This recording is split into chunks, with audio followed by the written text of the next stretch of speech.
sure how this works.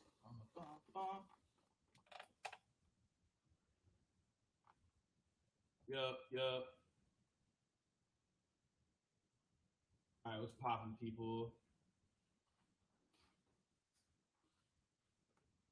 All right, we are live. We are live streaming. Let's see what's going on here. Let's check this out. All right. Cool. All right, everybody, I'm live for the Q&A. Y'all know what it is. You've been here before. We're going to go over some Q&A. We're going to get live, etc. So I just popped this up. So, all right, everybody that's filing in, it's Muffins with Morgan, Q&A, Saturday Live. Again, you were here last time. It got pretty fun. It got lit. So really all this is y'all just say what's up. Tell me where you're tuning in from. That would be great as we start out here. And then also as things are flowing, we're going to get into questions. But if you guys can hear me, there we go. If you guys can hear me, there we go. Boom. Got the mic down there. All right. Can you guys hear me now? We should be good to go.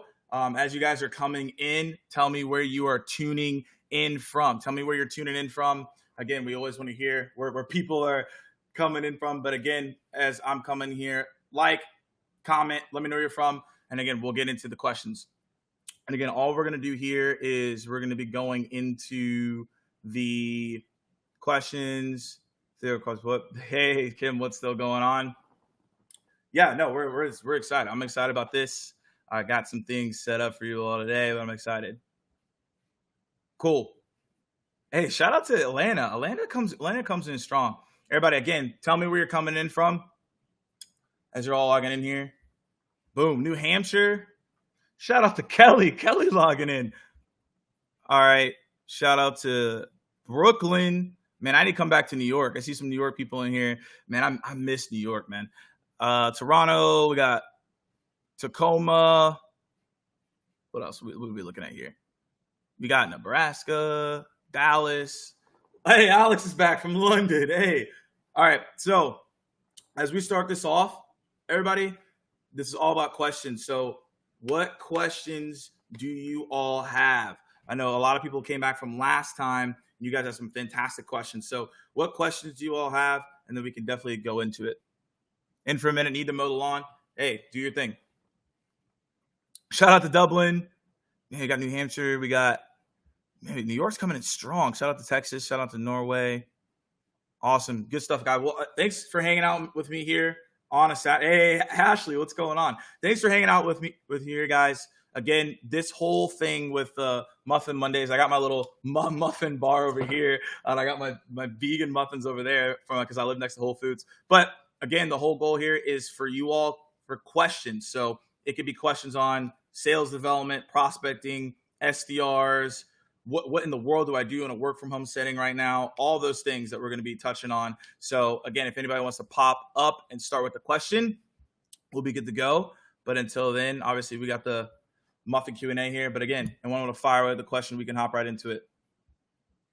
Shout out to London. Hey, Francois hopping on. This is what's up. This is up. Cool. Everybody is here. Everybody's good to go. All right, guys. What questions do you got? We're here. And again, as everyone is tuning in, again, do your thing. No, I'm here. I'm here with the question. So we're going to see what's going on. Oh, Nikki, what is happening coming in from Jacksonville? Yeah, no, I'm really just here on the live. And again, across the board, these are again for the questions for you all. I will talk about a couple questions that, I've gotten so far about just across the board that I've seen in sessions. And then again, as people have questions, drop them in. But Francois said, okay, what's the pros of LinkedIn Live? And so first of all, with this right here, the pros of live in general, it's not just LinkedIn Live, but live in general, like I'm restreaming on different platforms right now, is the fact that it allows you to be more conversational. And when I watch Instagram content, when I just talk to my friends and I talk to my girlfriend, I talk to my parents, I realize that I have the best content in those conversations versus when it's very formalized or I have something structured. And so again, what I personally have seen across the board is when I'm in a LinkedIn Live, I know John just hopped in here, and I know Nikki's in here. When we're at the happy hour, I feel like I give my best value, I give my best tips in those natural conversations than I would if I was just talking in general on a training or etc. Right? I feel like I just give just more raw and authentic advice there. And so the pros of the live is it allows for me personally to be more conversational, think about the things that I'm doing, and then give that advice there. So that personally, that's what I have seen across the board. And so that's the benefits of live. Again, I can interact with the community here, which I love doing. I love diving into the community, answering questions. It's what I've always been about since day one when I started the SDR Chronicle. So Francois, hopefully I helped answer your question there. That's what I see as the pro. All right. I have not. So Nikki just asked this question. Have you seen the changes? I have not looked into this blog yet, Nikki. It's something that I will do after this. As you all know, LinkedIn is changing a lot. And with that, just got to adjust. That's what I tell people all the time is, oh man, this sucks right now. Okay, cool. Adjust. Maybe it's time to do more videos. Maybe it's time to switch up your emails. Maybe it's time to ask for feedback from somebody so they can give you good advice. I think we always have to be pivoting. We always have to be what John is calling this right now, agile selling, agile prospecting, what I would even comment on top of that. And if you guys haven't checked that out, check out that blog. I haven't, but there's definitely some good stuff. Yo, let's just give a shout out to my boy Reese, or when I worked with him as an SDR and I was his manager, we called him Roy. He had a lot of nicknames, but yo, shout out to Reese, man. I got to hit you up. We got to hang out, man. It's been a hot minute. Cortez, all right, what's your take on cold LinkedIn prospecting? So, Cortez, if you could give me a little bit more context on who you're prospecting, I can give you a playbook right here. So, Cortez, who are you prospecting? Is it security? Is it sales leaders? Is it marketing leaders? Like, what's going on here? I can definitely help and answer that question. So let me know, and I can dive a little bit deeper into that. But what I would say, my current take on LinkedIn prospecting is you should be doing it if your buyers are here. And here's why. Because I read a report, LinkedIn activity and prospecting has increased by 48%. And so what that means is that the people are responding on LinkedIn more. And how I think about this, Cortez, is everyone is sitting at home.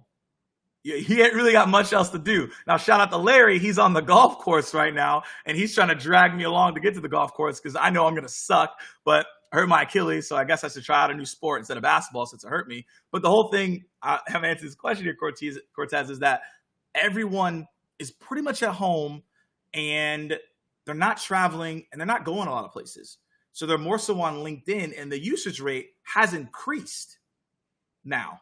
And so my take is go on LinkedIn, definitely be prospecting right now. And I would be doing LinkedIn videos if you don't know about that, and LinkedIn voice messages as well. So Cortez, that's my answer to your question.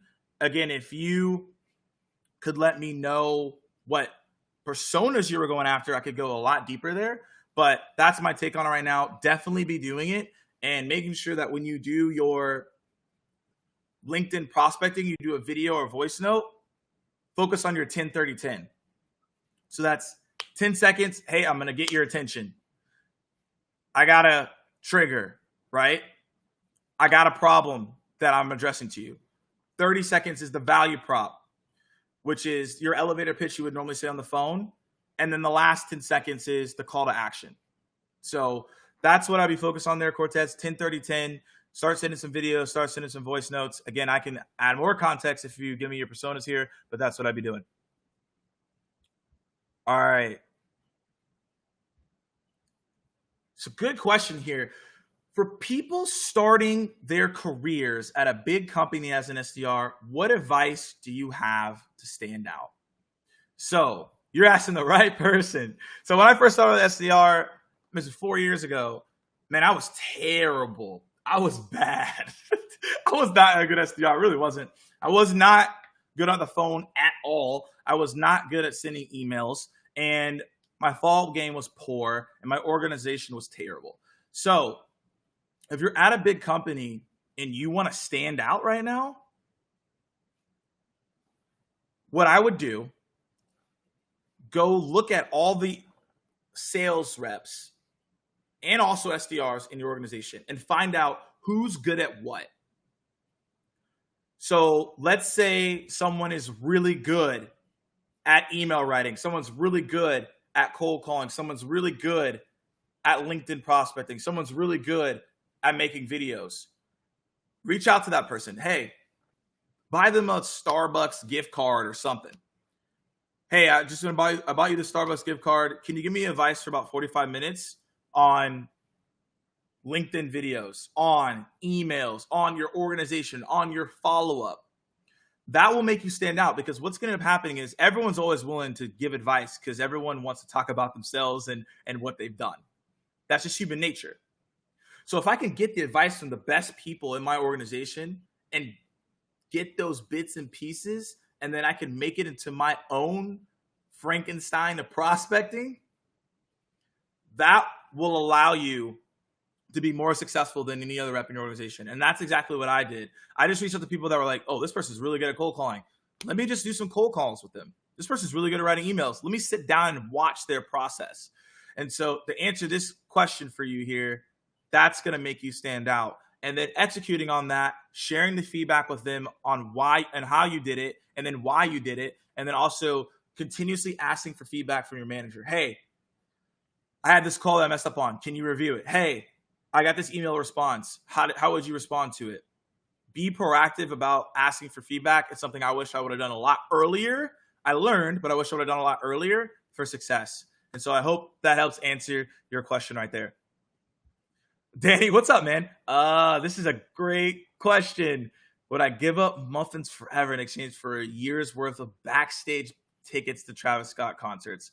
Well, Danny, it depends. And this is why I'm saying it depends, because there are no concerts happening right now, Danny. So my answer probably would be no.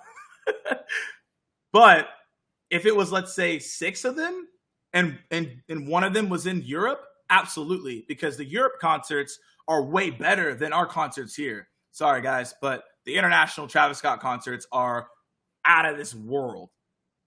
They're insane. So, Danny, I need more clarification on how many backstage tickets I get for that year, because it could just be one concert, and I don't think that would be worth it. Because if it's 5 or 6, then you got something. All right. Raj just asked me, what books are you reading these days? Raj, if you're still in here, what are you trying to learn from reading books right now? Definitely could give you some books that maybe I have read and that I could share with you. And if anyone else has any questions about books and you're looking to learn something, feel free in the comments to be like, hey, Morgan, this is what I'm trying to learn right now. And I can throw some books your way, because this is a great question. So right now, what I'm reading is Question-Based Selling. I'll pull it up. You guys see it right here. Secrets of Question-Based Selling. And it's amazing so far. It allows me to ask the right questions in my sales cycle. It allows me to dive deeper into conversations. It allows me to write the right type of format in my email, right? And so question-based selling has been great for me so far. And again, that's something that I've been doing a lot of stuff with. Cool. Yeah, I mean, consistency selling too, Raj, is really good. So I would dive into that, but that's the book that I'm reading. Nikki, please coach me up. I'm going to need it, because I can already tell my patience is not that high sometimes, and it would be the worst. Robert, Blake Bortles, as much as people roast him, was an amazing fantasy football quarterback. And I could always pick him in the last round because no one ever wanted him. And that's how I ended up winning games. Yep, you probably threw 5 interceptions, but he threw for 5,000 yards. And I always won because of that. So y'all can roast Blake Bortles, but that was my guy. Sad that he had to go. All right, Will, what sequence of outreach has been working for you lately? How many touches, types? So I'm running a campaign right now that's focused on LinkedIn and emails and videos. So this has been working for me right now. So just like for me personally, everyone's going to be different, right, from a client standpoint. But for me, what's been working? First touch is a LinkedIn connection request. The second touch, day 2, is an email. And that email normally has a meme in it, or maybe it's a persona-based email. That can vary. Then the next one that I do on day 4 is a LinkedIn video or voice message. And then once I do that, if they have to accept the connection request, right? So if they don't, then what I would do, instead of the LinkedIn voice message or the video, I do an in-mail. Now, do I like in-mail as much as the LinkedIn video and the voice note? No, but if they don't accept, I'm kind of at a loss. So I'll do the in-mail there, Will. And then at day 6, I'm going to ask for any feedback. So this is a tip for everybody. When you send a video to someone, a voice note to somebody, or even a email to someone, for those of you who are probably trying to follow up with some people and trying to get those opportunities back, ask for any feedback. Be like, hi, Sally, any feedback on my video? Hi, Bobby, any feedback on my voice message? So that is helpful for me as well. And then day 8, I send a video email to them. That's if I couldn't get in touch with them via LinkedIn. And then day 11 is a see you later email. So basically it's like, hey, looks like we haven't been able to connect. Here are some resources you can follow. It's our blog posts. It's my YouTube channel. And then it's also a LinkedIn post that was relevant in the past couple months. And then I say, hey, best of luck with everything moving forward. And I acknowledge that probably the reason they didn't respond in this climate is that budget's probably frozen and it's just not the time for them to have the conversation. And so that's what I do, Will. That one has been really successful for me. If you want to add calls in there, if you want to add what Robert's saying, soft touches, commenting on their content, if they are sharing on LinkedIn, you definitely can do that. I know a couple people in here, they don't have people that share on LinkedIn, but that's the way that I go about it. So Nikki, so the cold call has been interesting. I'm a huge proponent of cold calling. I got to keep dialing shirt, but the reason I don't do it as much is because what I've realized in our data, based on working with my colleague James, we haven't seen as many direct dials as we'd like to. So a lot of the calls that we get are going to the HQ or to the wrong people. And so we decided to try out something new where I was like, let's not do the call so that we can work faster and be more efficient.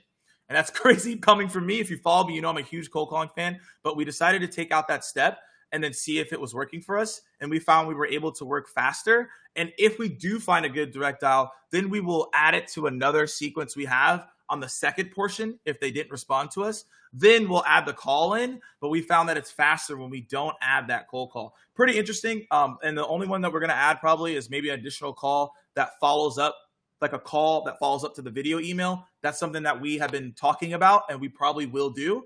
But Nikki, in terms of the OG cadence we have right now, we took that out so we could work faster and be more efficient. So again, I'm always A/B testing stuff. I'm always experimenting. This is a huge advice for everybody. Don't be afraid to experiment. Don't be afraid to try out new things, because that new thing that you may try out may be the thing that helps you out. Oh, James is in here. Shout out to James. It is a problem. That's why we said, hey, look, let's just not do it. You got to lean on the data. I'm not married to what worked 6 months ago. I'm willing to change it. What's the best approach for close loss opportunity? Billy, it really depends on how that deal was lost. So if it was lost due to timing, right, that's a different conversation than if it was lost due to budget, right? So, or maybe a competitor. So I've done this myself is I have a report of all my close opportunities in the past 3 years since I've been working at JB Sales. And I have them separated into timing, pricing, budget, competition, COVID now. And then I try to figure out what's my plan of attack on these. So sometimes, Billy, like for us, we have a live cast next week and it's a lower entry point than our formal training. And so I'm sending videos to people to be like, hey, last time you talked to me, pricing was an issue. However, we have a live cast next week. If you want to send 2 of your reps to check out our content, I'll send you the link. And some of them may be like, yeah, I want to check it out. So now what ends up happening, Billy, is I have 2 people coming to that public training to be like, oh, this training was great. And so now I have some groundswell motivation there that can then go up to people that are higher up in the food chain for them to be like, okay, now we can invest into the training because they got some people that listen to it. So the key thing here, Billy, is to figure out what is the criteria of that closed opportunity, and then finding out, and this is the key part, re-prospect into them. The prospecting isn't done until that deal is over, right? Until it's a closed one. So if you lost it, now you have to re-prospect to get that into a new opportunity. So that means finding a trigger on a website. Maybe it's on their LinkedIn, and that will help you see success there. And so, Billy, that's my approach on close loss opportunities. For me personally, I do videos to close loss opportunities, and that's how I'm able to wake the dead, essentially. So that's how I go about it. So hopefully that was helpful there, Billy. And let me know if you have any more questions. All right, cool. We got a lot of questions flowing in, and I got you guys. Alex, okay, how early in your sales career should you look to find a mentor, and how should you go about finding one?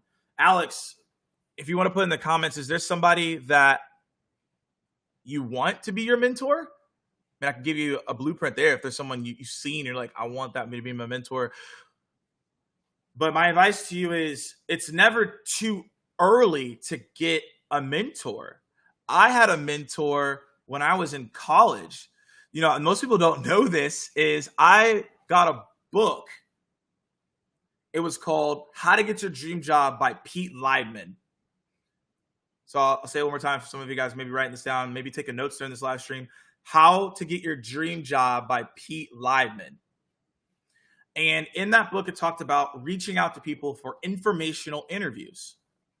Not for money, not for funding, just for advice. So I took his guidance, I took his template, and I started to reach out to people. I reached out to Bruce Levin.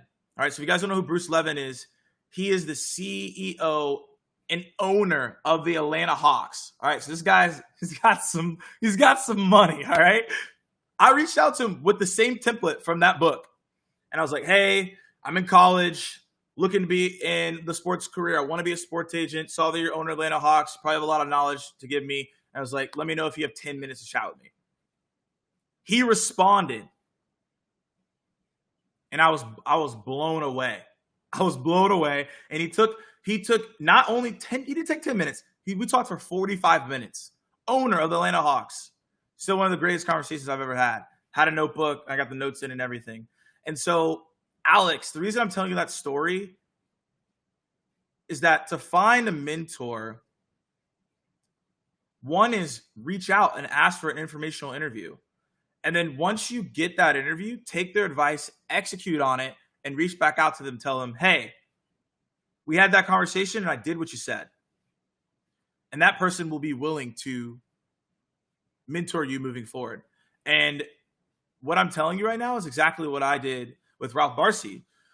So Ralph Barcy was like, hey, I need an SDR that should create a YouTube channel for SDRs. And I did that. And I went all the way up to 100 episodes, which was, he said, if you get 100 episodes, I'll come on. And we did it. And we are great friends to this day. And he's still my mentor. That's what helped. That's also helped me with John Barrows, helped me with Kevin Dorsey. And so these people you see posting, you see these people that are out here, I took their advice, executed on it. And that's what allowed for me to be their mentee. And that's how you should go about finding them, is people that are relevant to you, but ultimately, Alex, people that you see their lifestyle and you want the same lifestyle as them. And that's how you decide on who you want your mentor to be. And that's how you go about and finding one. So Alex, hopefully that was helpful. It's never too early to get a mentor. Don't ever let you tell you that. You can have multiple mentors, not just one. Don't let people tell you that there should just be one. And then how you go about finding them, find people that you're like, I resonate with them. I like their lifestyle. I like the way that they carry themselves. And that's how I want to be in the future. So Alex, hopefully that helps you. And again, if you have any more context or questions in the follow-up in there, I can happily answer that. But that's how I go about it. All right, guys, I see the questions pouring in. I got all of you guys. Let's see. All right. Anna's back. Yo, shout out to Anna. Back here again. What process would you advise to follow with social selling? I like Robert's point. If there's people that you see posting, interact with them, right? Comment, like, those are keys. That playbook I just gave you, Anna, that is a playbook that I would follow. Key elements is just stand out. Do the LinkedIn video, do the LinkedIn voice message. Like, these things are incredibly important. And if you can do these things, you're going to be massively successful. And so the process I follow with social selling is identify your buyers, connect with them, engage with them, and then move them off the platform to schedule something on the calendar. And that's the main thing. Now, if you want to post content, post relevant content for your industry, right? Add context around those things. But in terms of the process to follow for social selling, that's what I'd be doing. All right, let's see. All right, cool. How many prospects do you add to the sequence each day? Assuming this is time consuming with the videos. For me, I'm not probably doing as much as a regular SDR or even a regular AE. I put in 10, maybe 20 prospects a day. However, the way that I go about prospecting, since I'm doing a service and I'm doing sales training, is different than someone who'd be selling a product and they're more so just only doing prospecting or they're only doing closing. Since I do a full sales cycle and then also have someone supporting me as well, mine's is a little bit different. And when I get to the videos, when I know that step's coming, I proactively create videos so then that step is prepared at the end of the day. So again, that's something just to consider, Catherine. But that's how many I put in. But also, don't lean on my number. My number isn't stay at a law. Do reverse engineering. Okay, I got to hit 15 meetings this month. Figure out how many people is that to hit your number. So think about the number of conversations you need to complete, the number of demos that need to happen, and then again, reverse engineer that. And that's how you'll find out how to get those people in that sequence at the end of the day. All right, guys, let's see. Cortez, it's the effective touch of your LinkedIn prospecting, LinkedIn video. So Cortez, I don't know if you know about this. LinkedIn video right now is the best thing to do because 75% of the messaging that's going on right now and what people want to see is innovative and unique ways to reach out to people. And video is that. And you can do LinkedIn video on your mobile device. So you can go on LinkedIn, go to First Degree Connected, and create a video. And so you're there just cranking it all the time. And so that's what I'd be doing right there. So Cortez, that's where I would be focused on right now, creating those LinkedIn videos. It's going to make you stand out. If you don't want to do that, go on your mobile device with all your First Degree Connected and send out that voice message, and you should be good to go. All right, guys, let's see. Will, it hasn't been decided yet who won the competition. We'll make the announcement on Monday, Will. But hey, we got about 4 or 5 people that were in there, right? So we should be pretty good to go. So Charlotte put this out here. Send an email title, your one tough cookie to catch.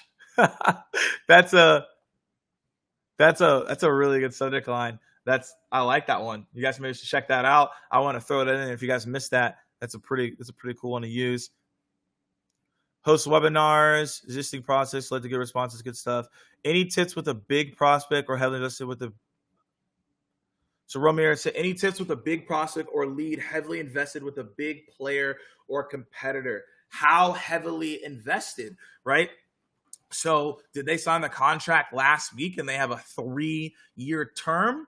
that's gonna be really tough to overcome that, right? So it really depends on what does that mean at the end of the day, that what is heavily invested talking about. So a little bit more context there would help. But in terms of what I'm going to say to you here is that if they're heavily invested,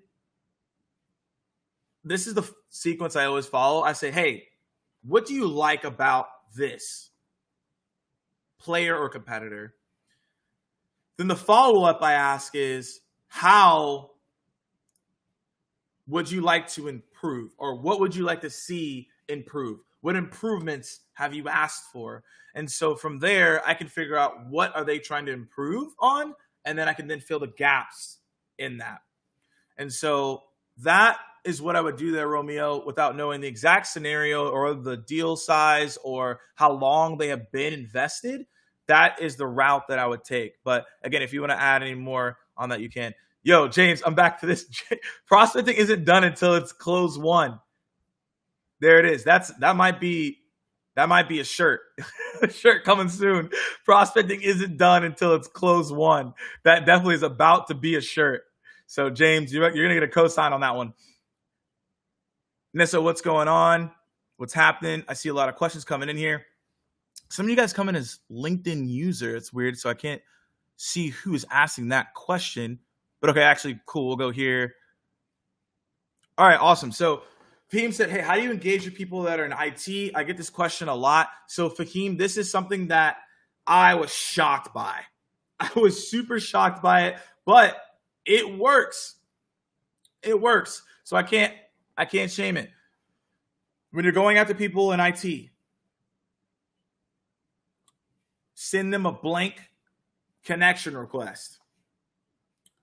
When you send them a blank connection request, 2 days later, you got two options. One, send them a LinkedIn video. Or send them a piece of content that's relevant to them. Then, if you sent them a video, 2 days later, follow up with the feedback I told you. Or if you sent the content, 2 days later, follow up with a video. And then follow up with the feedback. So Fahim, that's what I would do there. And again, I've talked to a lot of people that are in IT, and this is the route that they go.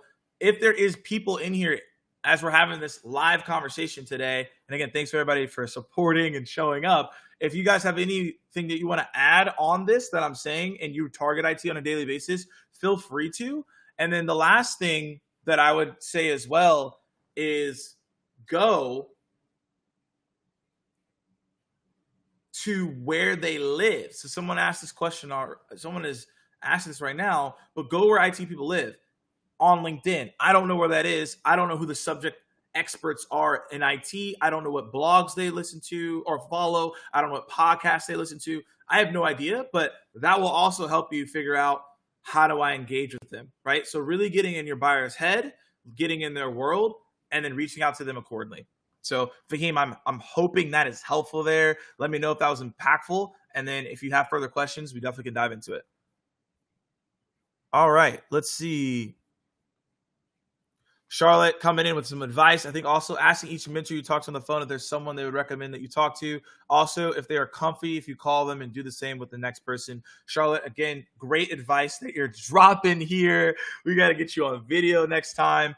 But this is a great advice that Charlotte just said. Hey, ask your mentor to see who else they can refer you to get you that advice.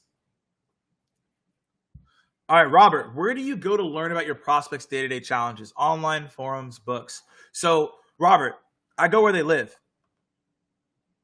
So, if my buyers are on LinkedIn, I'm on LinkedIn. If they're on Twitter, I'm on Twitter. If they're on Facebook, I'm on Facebook, right? If they're on TikTok, hey, yo, I'm pulling up on TikTok, right? So these are the things I'm going to do. So it's important, right, to engage with those people and figure out where they live so I can learn about them. Podcasts are great. Forums are great, like you said. Maybe it's Reddit. Maybe it's Quora. I'm just giving you examples here, Robert. But I would study and just say, hey, customer success. Go talk to your customer success team. Hey, customer success, where do our buyers live? How can I learn more about them? How can I learn more about their challenges? And then go to those platforms and learn. I target sales leaders. So being on LinkedIn helps because a lot of reps are talking about struggles that they have. I go on podcasts and they talk about, hey, what messages they like to see. So then now I understand about the sales leader. But again, you may be targeting someone completely different than me. So I would say figure out where they live and then go start accessing that information. So Robert, hopefully that's helpful there. Yeah, so Fahim, to go back to you, on day three, you could send the video or the content, right? It's a choice. Fahim, I'm going to give you a choice here so you can split test it because I don't know exactly what's going to work. I just know the structure of it, right? So the structure is universal. The art is for you all to go do and execute, right? So I would say day three, send the video or the article. And then if you sent the video on day three, day 5 is when you follow up. If you just sent the content there, day 5 is the video, day 7 is the follow-up there. So it's a little bit more extended, but it's something to A/B test. And then 10-30-10 is how I'd go about it. Keep it conversational, keep it fluid. You also could just introduce yourself or maybe even introduce a case study. And I know there's a couple people that I have talked to and they'll say, hey, I'm from this company. This is what we do for personas. Here's a case study. Are you open to learning more about how we help people based on this case study, right? So it doesn't have to just be a straight pitch. It could just be something, hey, you want to learn more about this case study? And then you can hop on a call and discuss the case study. So Fahim, that's the way to go about it. And Robert, let me know if that helped answer your question there too as well. Let me know if that was impactful. So you can walk away and be like, I got the question answered. So you're welcome, Catherine. Let's go over here. How do you recommend jumping into a space that's not talked about very much like age tech? Rob, can you tell me a little bit more about the space? And I can give you a more contextual answer here. I want to understand what space you're talking about. And then maybe I can give you, again, a better answer there. Again, as everybody's tuning in here, any questions you want to ask, it doesn't have to be sales questions. You can ask me questions about Travis Scott. All right. So this is just a straight, fluid, conversational Q&A. All right. Let's see. What do you recommend for content and videos and voice messages to cold prospects? So I'll give you one that I would do live here. Okay. This is how I go about it. Let's say if it's a voice message, right? I'll be like, hi, Sally. The reason for my voice message is I've been talking to a lot of VP of sales like yourself. And one of the main priorities that they have is to keep their team motivated and inspired during this mess that we're in. So we're offering virtual sales training that focuses on creative messaging to your buyers that sparks net new conversations so you can prospect through this mess. So if that's relevant and insightful in any way and you're open to learning more, feel free to reply back. If not, I'll send you some free content that's helpful for your role right now. And that's it. So keep it conversational like I did. I'm offering up something that can help you, but I'm also saying if it's not relevant, I got a free resource for you. So it's not pushy. It's not aggressive. However, I am still having a call to action, but again, it's not in your face call to action. So that's what I would do right there. Brigitte, I love Astroworld. It's amazing. It's the best album that Travis Scott has dropped. You guys see it in the background. I think I'm pointing right. Yep, it's in the background there. So I bought the vinyl as soon as it came out. You're welcome, Cortez. How wild you go about reaching out to prospect as a case study with a competitor. Would you mention it? So if the prospect has a case study with the competitor, I normally don't mention it. I just prospect as usual, and I would just go about my day. And then if they do mention it, then I'm just prepared that objection is coming. So it's good that you know it, so now you can proactively address it when it does happen. So that's how I would do it, but I would not mention the competitor there. Where do I get a Majin hat? So Romeo, I got it when I was in Singapore. So I was in Singapore. I was there for training and I saw the hat for $10 and I was like, this is ridiculous. So I bought the hat and then I bought another hat for my brother. And so that's how I copped the Majin Hat, and that's how I went about it. So super fun across the board, and this is the hat that I normally wear all the time. It's my go-to hat. So that's where I got it. You're welcome. All right. Anybody have any other questions to make sure I can cover all of them here? Anybody have any other questions here? Romeo, it's a great advice. Investment involved. Contacts, linked to using competitor. We said it resonated and he appreciates it. So yeah, man, Romeo, absolutely. Anybody have any other questions on prospecting, time management, things of that nature? Again, we're just doing a little Q&A here. I'm going across, making sure I answered all the questions. I will say that what has been interesting is just the stats I've been seeing on LinkedIn videos and LinkedIn voice messages, LinkedIn activity, also sending videos to prospects. It's been very interesting to see all that data that I've been seeing flooding in. So again, if you guys are thinking about different ways to go out to the market right now, that is definitely something in it. All right.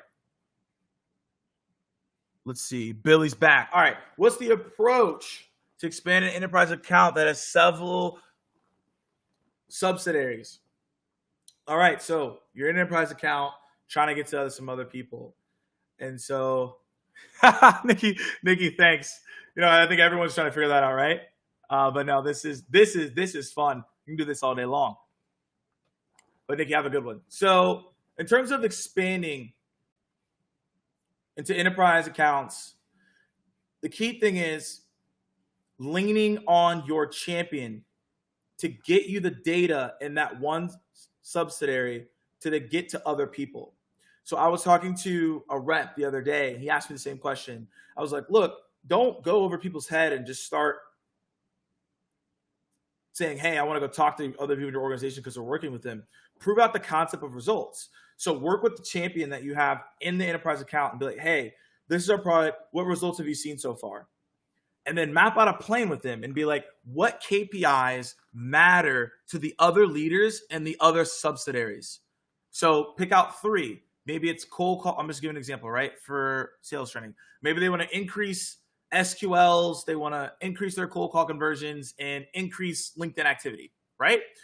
Maybe the other person's like, I want to increase my email reply rates. I want to increase my cold call volume, and I want to get my team to do more time blocking, right? And so what I'm going to do there is we're going to take those KPIs and put them in a spreadsheet. And then we're going to track to see how has the product, how has the service increased those different KPIs with the subsidiary that you're working with. And then you're going to show the before and after.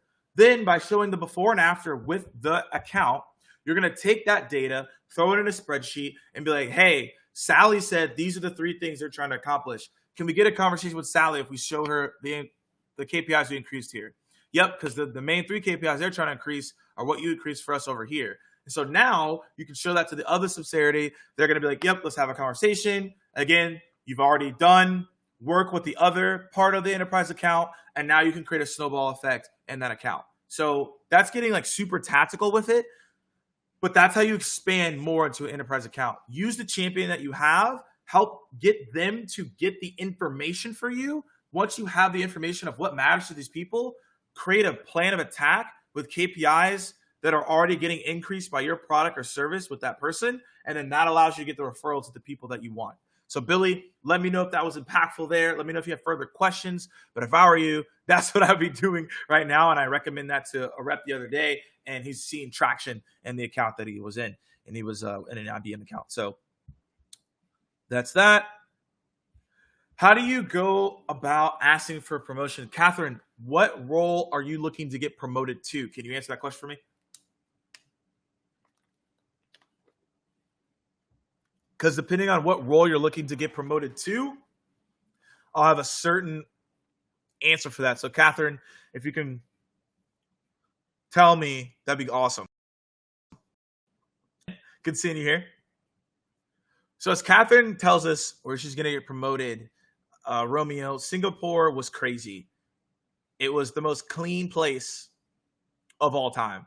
I'll tell you guys this. I was in the airport and I was chewing gum on the flight, and I always chew gum on flight because my ears pop. I don't know if you guys have the same thing. Put a 2 if your ears pop when you're on an airplane and you're like, it's like the worst feeling of all time. I don't know if anyone feels the same as me. Just put a 2 maybe if you want to be like, hey, Morgan, my ears pop too. But my ears pop, so I chew gum. And so I come off the flight, right?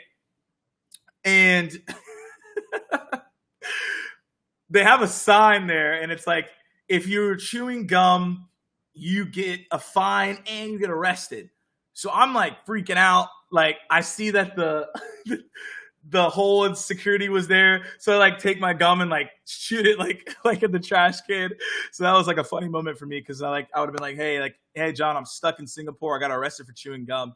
So yeah, it was super funny. But across the board, like my ears pop on airplanes, got to chew the gum. But Singapore, you can't do that. They only have certain places that you can throw trash on the floor. Otherwise, they keep it super clean. It's very interesting. So, Catherine, let's get back to your question, right? There's not a clear path in my company, but senior SDR. So now what I would say is, where are you trying to go? Right? Are you trying to go to an AE? Are you trying to go to a CSM?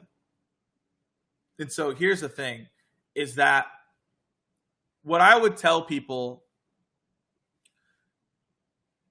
ask your manager,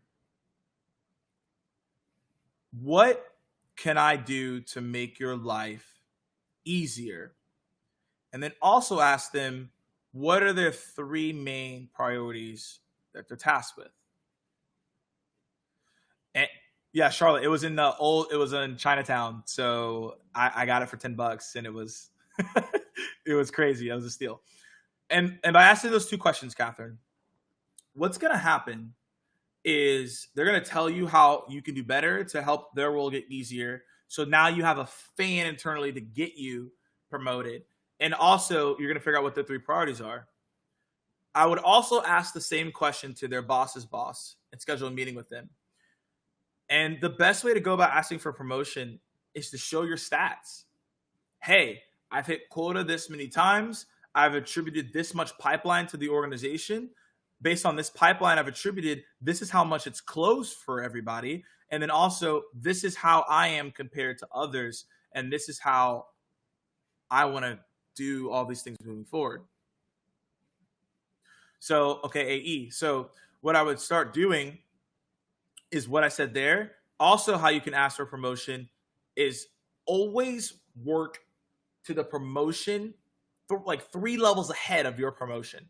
So if you want to be if you're an SDR and you want to be an AE, you should be thinking about, what should I be doing to become a senior director of sales or a VP of sales? And what that does is it puts you in a certain mindset that will allow you to get the promotion at the end of the day. And so, Catherine, what I would do is go find an AE and follow their calls on a daily basis, if you can. I would also, every deal that you source, I'd follow that as much as you can all the way through and get feedback from the AE and start working on your discovery calls. Start working on your qualification. Don't look for someone to come tap you on the shoulder to be ready. Already be ready. That was one thing that I learned in basketball, is always prepare for the moment, because you don't know when the moment's going to come. I was in junior year, I didn't play at all. And senior year, I was a 6th man. And I was always frustrated that I never was a starter senior year. It really bothered me a lot. But I always practiced every single day. I went and was practicing my free throws, practicing my defense, getting faster. And one day, as a 6th man, someone got hurt. So I had to play more minutes than usual. And because I was prepared for that moment, when the person came back, I was a starter and started all the way up into the state championship. And we ended up winning the state championship that year. And I was part of that starting squad. And that still, to me, is one of the special feelings that I have in my heart, because I knew that I prepared for that moment. And if I didn't prepare for that moment because of there was no clear path, no one was telling me I was going to be a starter, I knew in my head that if the moment came, I was going to take that opportunity. You could even say the same for Tom Brady, right? So, Catherine, my advice to you is start preparing for the moment. Just because there isn't a clear path doesn't mean that you can't create the path yourself. So start working with the AE. Ask your manager what can make their life easier, what are their top 3 priorities, and start proactively acting as if you're already an AE, so they have to put you as an AE. So, Catherine, that's what I would do if I was in your position right now. And if you have any questions on that, let me know. All right, let's see. Who's my favorite basketball player? Romeo, let's clarify that, like right now or of all time, because I have two separate answers on that, right? But my favorite basketball player is Kobe Bryant. I grew up watching Kobe Bryant.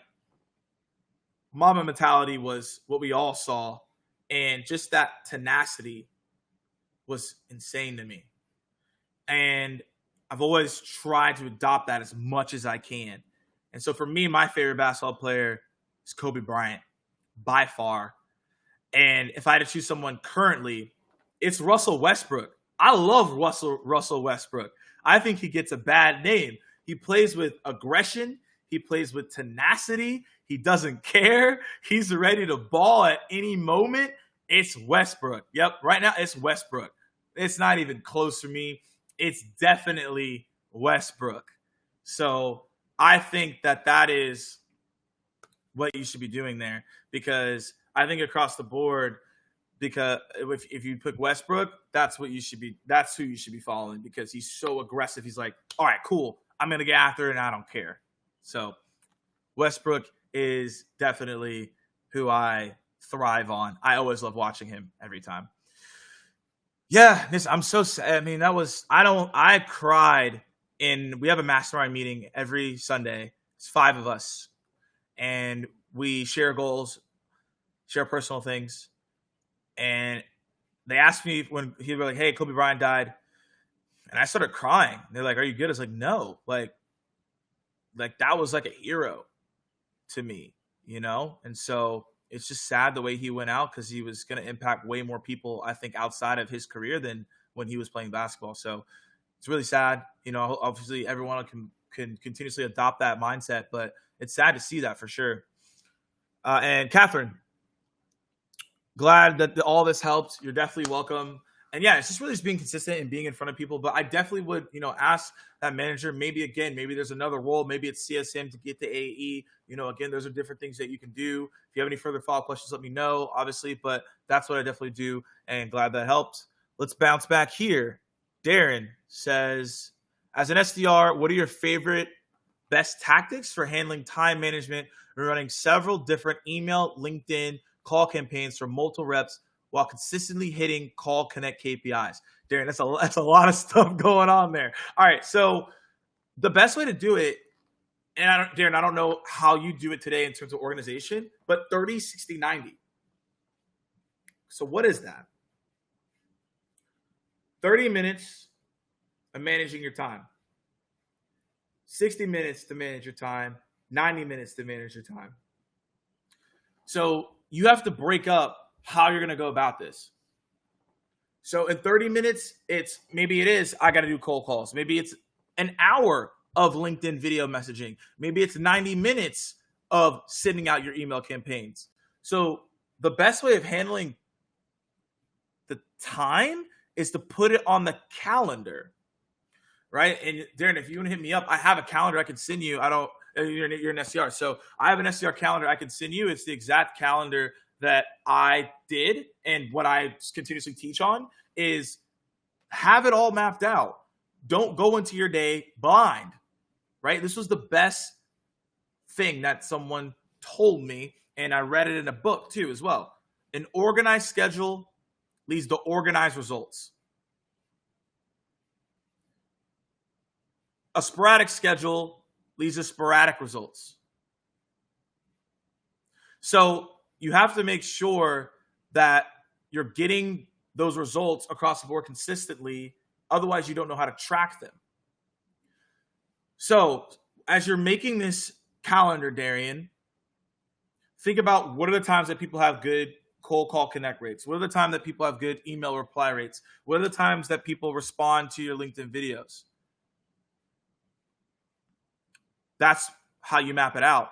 And you also can see as well if you have an outreach or sales off. I don't know if you do, but normally they have email reply rates in there at what time people do connect with you. I also have another website that tells you when to send out emails to get higher reply rates. Like I have all these things and you can message me so you can have it as a resource. But again, at the end of the day, Darian, make a calendar of activities that you need to do on a daily basis.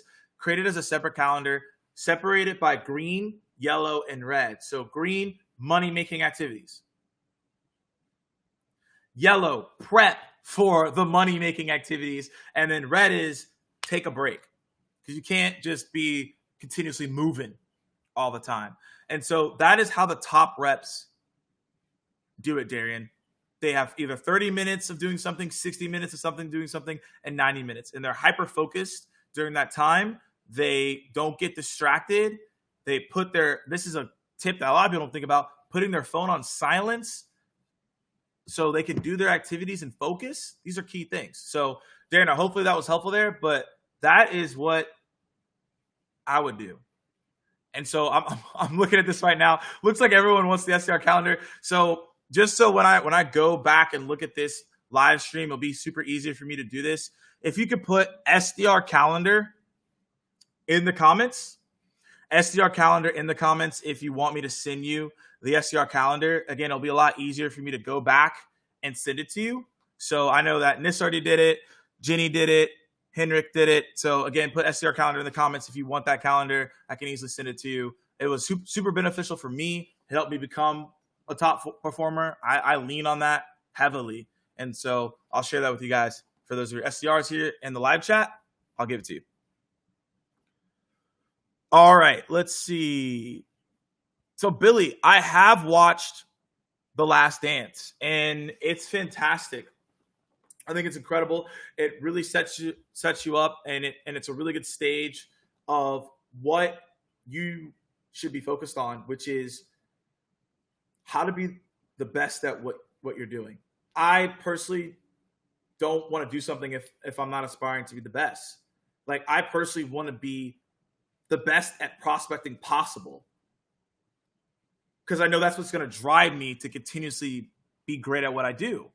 If I just want to be okay at something, I just don't know why you would do it. I really don't. So my whole focus has been, as I watched that, I'm like, the reason that Jordan was the best is because he wanted to be the best and he found things that would fire him up. Daily, I try to look for things that fire me up. I'm like, all right, I'm fired up. That person said something. Now I'm lit. Like, I'm the same way. So it's interesting. I don't know if you guys have seen this or taken the test, the Enneagram test. You put Enneagram in the comments if you guys have seen the Enneagram test or taken it. But it talks about what type of type you are. So I am a type 3, which a type 3 is a performer, and it's the same as Michael Jordan. So what one of our main drivers is to be the best at what we do. Otherwise, we don't want to do it. And so I'm like, hey, look, if I'm going to do this, I want to be the best at public speaking. I want to be the best at prospecting possible and learn every single thing that I can to maximize that, to coach and impact and train others on it. Like, that's my continuous goal here. And so I have watched The Last Dance. It definitely has fired me up more than usual. And if you guys have not seen The Last Dance, I would highly encourage you to do it. So that's my take there. And thanks everybody for putting the SDR calendar, because now I can send you all that information. So I appreciate that. Yeah, and this is a daily struggle with the calendar. All right, guys. Anybody else have questions? All right. So no question is out of bounds here. So anybody else have any other questions? And again, I will send that SDR calendar out for you all. You guys will have access to that. I'll send it over your way. Anybody else have any questions here? It looks like I've answered, I think, all of them so far. I'm scrolling back to see if I missed anything. Actually, Jeff brings up a good point. Jeff, I thrive off of that too. When people tell me I can't do something, I've always been the person who never was the number one at something. And so I always am like, oh, I can't do that. Let's get it. Oh, you said I can't do this. All right, I'm going to go figure that out. And that's always been a driver for me. So, Jeff, I'm glad you brought that up. That's always been huge. Hey, Romeo, yeah, see you on the 19th. 19th is going to be fun, man. We're going to go over a lot of stuff that you probably have heard from me, but I'm definitely going to get deep, man. I'm getting deep. I'm amped for it. So these will be weekly live sessions. I'm doing this every Saturday. I am thinking about maybe bumping it up. It seems that everyone here is asking great questions. So, yeah, I'm going to definitely keep this going every Saturday. And I also have this as well. I want to get people on video. So I actually have an option here that allows for people to hop in as a guest. I just found that out like yesterday. So I have to figure that out. But I'm going to bring people here on video next time. So if you guys want to be on video and like ask questions and like have a real conversation, hit me up on LinkedIn and be like, hey, Morgan, on the next session, would love to be on video. I'm going to figure it out. I'll probably send you a link and then we'll get people here on video so it can be even more interactive. So again, I'm going to do these weekly though on Saturday. I'll probably do some sporadically throughout the week at random, but every Saturday, 11 a.m. Eastern Standard Time, Muffins with Morgan. We're doing it. We're going live. Does LinkedIn allow live sales videos? Devin, I don't know exactly what you mean by that there, but it allows you to do LinkedIn live videos. You have to get access as well. So once you get access, then it allows you to stream. And then also here I have an option to share my screen. So if I wanted to share something with somebody, I can. So hopefully that helps answer your question. Offering an incentive. So I guess it depends on how big that meeting is, right? I'm guessing, Anna, what you mean by that is offering some type of, the question here, offering some type of gift card or something of that nature, like an Uber Eats, I'm considering. That's fine to do. I wouldn't say don't abuse it. Don't use it for everybody. So you're just bribing people to show up to meetings. But what I'll do sometimes is I'll send a video to somebody and they don't respond to it, right? Whatever. Then I'll follow up and be like, hey, any feedback on my video? Maybe it was a little bit too long. Here's an Uber Eats card for you to watch this video over lunch. Right. So that's an example that you could use as an incentive. So I would say you can use them for sure. I'm not saying don't use it, just don't abuse it, right? Don't be like, hey, $50 Best Buy gift card for everyone who takes a meeting with me. Don't be that person. Use it sparingly, not with everybody. So this, yeah, I mean, hey, look, if the people want it, if you guys are like, hey, Morgan, do it 2 live streams a week, I will do 2 live streams a week. You know, I'm here for the people. So if you guys tell me that's what you want, I'll do it. You just let me know. Again, I've just been testing these things out, but I've had tons of fun doing these so far. So Saturday for sure.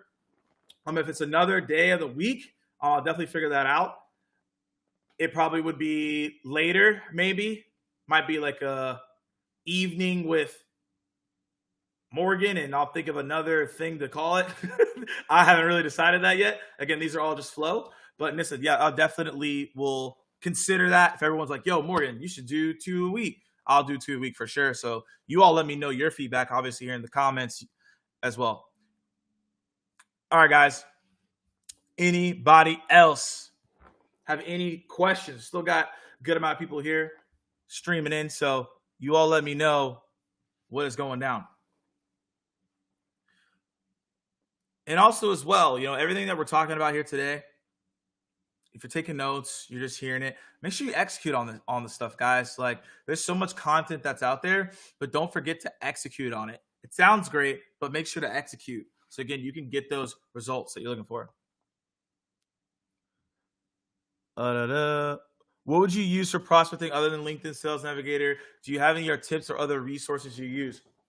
Jeremy, good question here. So I would use, well, I'll take a step back. It's what I talked about last time is I have other tips on other resources, but are those resources directly helpful for you, Jeremy? And the reason that I'm saying that is because there might be a better platform than LinkedIn for you. I know for me, LinkedIn's great. Sales leaders are here. But it might be Twitter. If you reach out to IT, Twitter's might be more popping, right? Maybe you reach out to people that are a younger demographic and you should be on TikTok. So more so, the tip is go find where people live and get a camp there, build a campfire, and network with those people that are there. So that would be my tip or the resource. Now, I'll give you a couple other ones as well. Owler is a great resource. Feedly is a great resource. TweetDeck is a great resource. So 3 free resources I gave you right there. Owler allows you to track accounts and get insights. Feedly it's an aggregate blog that allows you to see different information that's out there and share it on your network. And then the third one that I said there's TweetDeck. It allows you to see multiple columns on your laptop. So I would encourage you to do that as well. So Jeremy, hopefully that helps. And that's what you're looking for. Ginny, have I thought of public office? Wait, before I ask this question, that's it. Catherine, thank you. Margaritas with Morgan. That's what I'm doing. Shout out to Catherine. We just found out the new live stream show. It's going to be Margaritas with Morgan. I've just decided it's going to be on a Wednesday. I don't know what time, but that's a great idea. After this, I'm going to figure out what time, and that's basically what it's going to be. Margaritas with Morgan. we just came up with it. Fortunately, I have Whole Foods downstairs where I can get margaritas, so that won't be hard to do, and everyone can show up with a margarita. So we all can be lit, and that's gonna be a real conversation. You can ask me the right questions. You can get a lot out of me. So Margaritas with Morgan, that's what we're doing. I really like that, Catherine. Shout out. That's really awesome. Ginny, so my friends always tell me that I should go for public office, that I should go into politics and go be a governor or even a president. I was like, that's a little bit outlandish. I don't see myself doing that. But again, I'm very young. So I'm definitely gonna make it for sure because I can go to Whole Foods. But Ginny, people have told me I should do that. I'm considerably very young in my career right now. So, in the next 20 years, that could definitely be a thing. Who knows, right? Pretty cool. So, Ginny, I have thought about it. People have told me before. I'm curious to hear, why do you ask the question? Be curious what made you ask that question there. All right, everybody. So we still got some people here. Oh yeah, John, it's happening, man. It's happening. Margaritas with Morgan. I'm excited because it's gonna go down now. All right, everybody. Anybody else have any other questions here? Anybody else have any other questions? We'll make sure everybody is feeling good walking away from this live stream. But I think everyone's good to go. All right, guys. So Margaritas with Morgan. It's going down. It's happening. Catherine says she's going to send everyone margaritas too. So she just told me. No, just kidding. She didn't say that. But it is going down. It's going to be fun. We're going to do it. So if no one has any other questions here, I'm out. I'm out. And I hope you all enjoy the rest of your Saturday. And you all, again, take this advice and go do your thing. And if anyone has any additional questions for me, hit me up on LinkedIn Messenger. Always there to answer. And on top of that, I hope you all enjoyed this for the first real session of Muffins with Morgan. And I'm going to come back next week. We're going to do it again on Saturday. And then I'll probably do, again, the margaritas with Morgan as well. We're going to be here all over the place. So, again, I appreciate you all tuning in. Thanks so much for hopping on here on a Saturday and spending time with me. Again, we're going to keep these things rolling. They're going to be consistent, 11 a.m. Eastern Standard Time on Saturday. Hopefully I'll see you guys next time. See you soon.